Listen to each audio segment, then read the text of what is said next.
guys, I'm deciding to do back-to-back Mr. Nightmare videos because, like, you know, Mr. Nightmare's awesome, so why not? If you haven't seen my previous 2 videos, I will be focusing mainly on horror stories at the moment. I'm not really going to take suggestions, even if they are horror stories.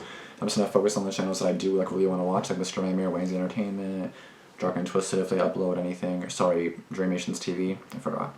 Yeah, so just kind of like that, just because I'm tired and I'm exhausted, so just like watch my other introduction for my 2 videos and you'll know. Mainly the first one. I uploaded for the first one in like 2 weeks, or 3 weeks or so. So this is gonna be three true disturbing fall horror stories. Again, I'm sorry this is out of season. Just like the last video was Halloween, it is now basically April, depending on when this video is uploaded. Today's March 30th, so yeah. Fall is obviously not fall, it's actually spring. It was actually the first day of spring about a week ago, so a little bit out of season, sorry, but it is what it is. Let's go, guys. I don't really have any like disturbing fall horror stories, to be honest. Halloween, okay, but not really fall. So I guess we'll see what happens in these videos. When I was a really little kid, this local small amusement park that used to be open by us would hold this annual event called Pumpkin Land, which was held on the Saturday before Halloween, where candies would be given out to kids in between rides, and pumpkins would be scattered throughout the park for families to pick up and take home before leaving. It's probably going to be some kind of pervert. I always looked forward to it, and this one particular year when I was 7, we were going right after my soccer game. 7.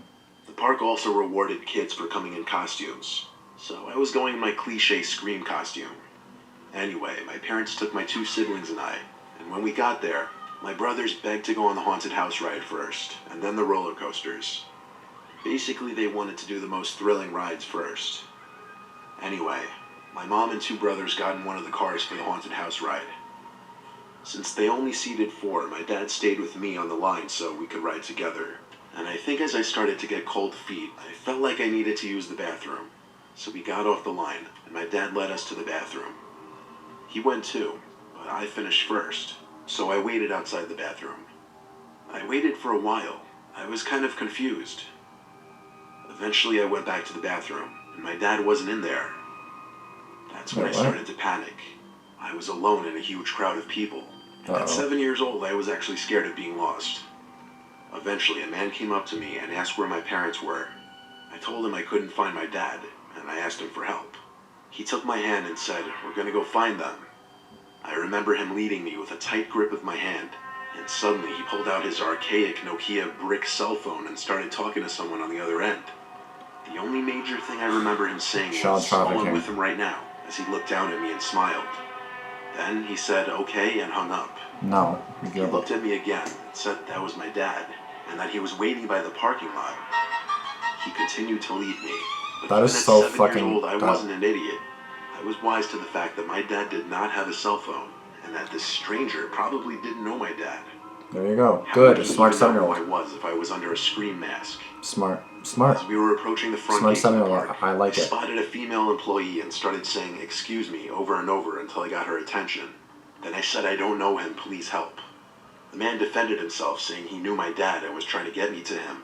But the employee took my side and asked me to come stand by her so she could use the loudspeaker to find my parents. There you go. Smart. The man didn't stay a second longer after that. He walked away quickly into the parking lot. The employee announced over the park intercoms that a child in a Scream costume was missing his parents and gave my name. Eventually my dad came running over, waving his hands. He was a nervous wreck. The employee told him of the potential predator and the possible attempted kidnapping, and that's when he lost it. When my mom came over, she was just as furious. Oh yeah. My parents asked the manager to see the surveillance footage. Somehow at that time, the amusement park didn't have any surveillance cameras, Are you serious? according to the manager. Still, my parents thanked that employee for getting me away from that man, and we tried to have a normal day after that. I was too young to realize the severity of the potential situation I had just avoided. I mean, you were smart enough to avoid it, so... remembering it as an adult is a lot more sickening to think about. It's crazy. I believe that he was smart enough to know. Very smart kid. I love that. Otherwise, you know, he could have gone dead. When my mom and stepdad went on their honeymoon, I wasn't trusted to watch the house for the week, so they sent me to my Uncle Ronnie's farm. He lives with my Aunt Susie and my cousin Ronnie Jr. Okay. They have a spare bedroom upstairs that I stayed in. It's an old-fashioned style wooden That is sus as hell. It's big and nice, though.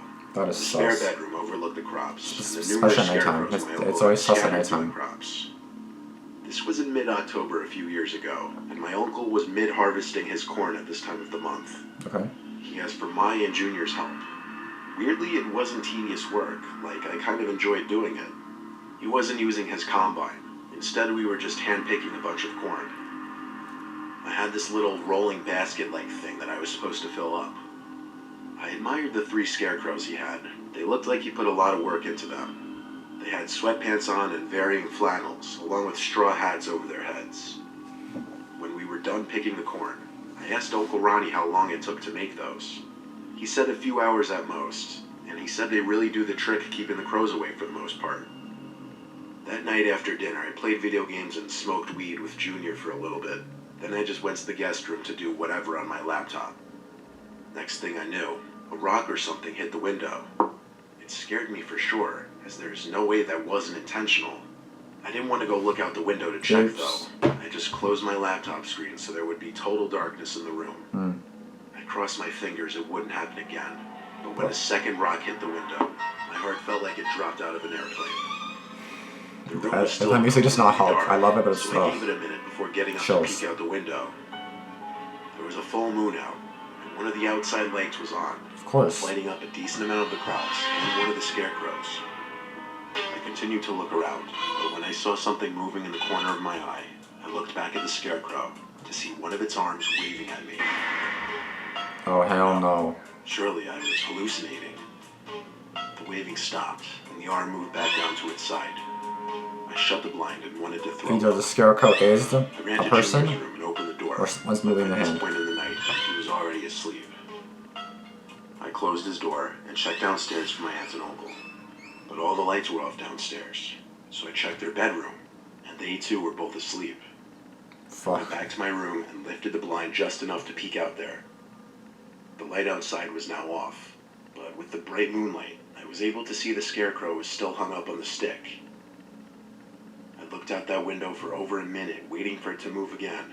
But the longer I waited, the more I realized I must have been higher than I realized. I finally dropped the blind back down and climbed into bed. The next morning, I went downstairs to my Aunt Susie making us all pancakes. My uncle was already outside doing work. Aunt Susie called Junior down to eat before all the pancakes were gone. And around that same time, my uncle stormed into the house, asking, "Where did the goddamn scarecrows go?" Oh shit, someone My heart stole them. dropped. The 3 of us went outside, my uncle leading us to show us that all 3 scarecrows were missing from their posts. That's when I told him about what I saw last night, and how at first I thought I just imagined it, but now it made sense. The nightmarish realization hit me that somebody did in fact throw rocks in my window. They did see me looking out, and someone was posing as a scarecrow. That night when we were all sleeping, the doorbell rang continuously at like 1 or 2 in the morning. Stop. I heard my uncle and Junior yelling in the hallway and running down the stairs, so I followed. When he opened the front door, the 3 scarecrows were posted up right in front of the porch, all with red paint stains covering them, mimicking blood. My uncle Fuck. called the police and turned on all the outside lights on the property. Stop. The police, as well as my uncle, chalked it up to some stupid early Halloween prank by a bunch of immature kids. But the possibility that it wasn't, and that it may have been a much more hostile motive behind this, is what really freaked me out. That's fucking scary, man. Fuck. I really hope they're all okay and no one came back or anything, but... Fuck. Sorry for the swearing. Excuse my French. It was November. All the leaves were varying shades of yellow and orange. It's so pretty. Time of year to visit I love the that. countryside. That's actually my... Here. I was with my girlfriend at her dad's upstate home, which was usually used as a summer home. That's what I have. But the 2 of us came up there to go camping in the nearby woods. That was at a park The home nearby. had all the needed camping Loved it. supplies, including the tent. So we parked there and took the camping stuff into the woods. Okay. Why? Just the experience of camping and sleeping in the woods, I guess. I've only been camping a few times in my life, but I liked camping in the fall because there's less bugs and of course you can't beat the foliage. We were camped out in a small circular clearing, just big enough for our tent and campfire. Okay. We sat around the fire for about an hour, eating and just talking. Then we went inside the tent. We kept the fire going as it made my girlfriend feel safer, and it added a bit of warmth. Besides the sound of the crackling fire, we eventually started hearing leaves crunching in the distance. My girlfriend and I looked at each other. She put her finger up to her lip. I could tell she was nervous. Fires usually repel wildlife from approaching, so as the crunching of the leaves got louder, it got more suspicious. The footsteps also sounded bipedal. Exactly why I don't camp outside or be outside. No. The crunches got louder until they stopped around the fire. Then we noticed the shadow outline of someone standing out there. And then they sat down in one of the chairs. Excuse They me. didn't say a word. So I finally decided I was going to peek my head out and check. I looked out to the campfire, expecting to see someone sitting on one of the chairs. But there was no one out there. I got up on my legs to look around the campsite, into the trees and darkness. I didn't see anyone out there. You're not going to say anything. My girlfriend was whispering something. It sounded like she was urgently trying to get my attention. So I crawled back inside, and she said, "What does he want?" I replied, "There's no one there." She replied, "What are you talking about? I see him in the chair right now." What? I looked at the wall of the tent and saw the shadow outline of the person still sitting in the chair by the fire. I realized that was impossible, though. What? I crawled back out of the tent to look Yeah, no one one's more there. time, and both the chairs were still empty. I went back inside and said to my girlfriend, "We need to go right now." Yeah. She didn't ask questions. She got straight up, took my hand, and followed me out There of you the go. tent. Get the hell out of there. When she saw there was no one sitting in the chair, she screamed. I yelled at her to shut up, and I led us through the near total darkness in the direction back to the mobile home. While running, we heard this horrible groaning sound not too far away from us, and one single loud crash of a tree branch or something. This caused both of us to scream, "Oh shit," and run even faster. Oh shit. How we found the property was by repeatedly pressing the car lock button until we finally heard the car horn. We went into the mobile home, locked the door, and hid under the covers in the safety of the bedroom. Still, I didn't feel entirely safe being surrounded by nothing but woods in Yeah, every direction. that's fucking creepy. That's why I don't do camping. Whoever was out there followed us. I let my girlfriend sleep while I stayed up listening for sounds. I thought I heard a clicking or something from the front door to the home, but that might have been my paranoia playing tricks on me. You could, but you never I know. fell asleep eventually, and when we woke up, we went back for the tent and supplies, scared shitless while doing so.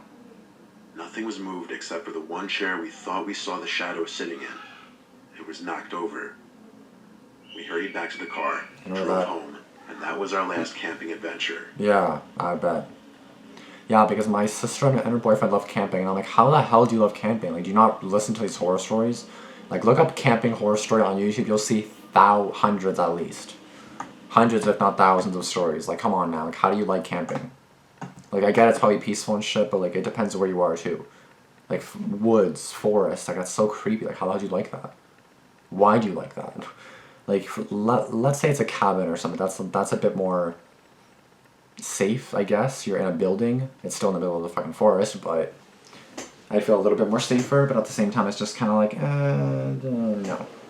I remember I did go camping when I was younger. I think I mentioned this in one of my other camping horror story videos, but and nothing bad happened or anything, but I just remember, like, I remember I was nervous and scared and everything, and, like, I mean, thank God nothing scary happened. I would not, no. Like, I was already nervous enough camping, I did not want to leave home. So that being said, it's just kind of like, no. Like, I think I was gone from, like Monday to Wednesday, which is crazy, because, like, usually I don't like sleeping away from home. Like sleepovers, I hate sleepovers, which you would just imagine how it is when it's not at a friend's house, it's in the middle of nowhere. No, it's in a different city or something, then it's like, okay, hell no. That was when I was in elementary school, so. Anyways, that's not a horror story, that's just a story of when I went to camping in a sense, not really camping, but I've never been camping in an actual tent, just because, like, again, I don't trust it. I watch these horror stories, why the hell would I do that to myself? With that being said, that's basically it for this video. If you guys did enjoy it, please be sure to subscribe if you are new. Be sure to comment down below anything you guys saw of the video. I am pausing suggestions at the moment, so don't suggest anything. If you do, I'll probably ignore it or just leave it for later.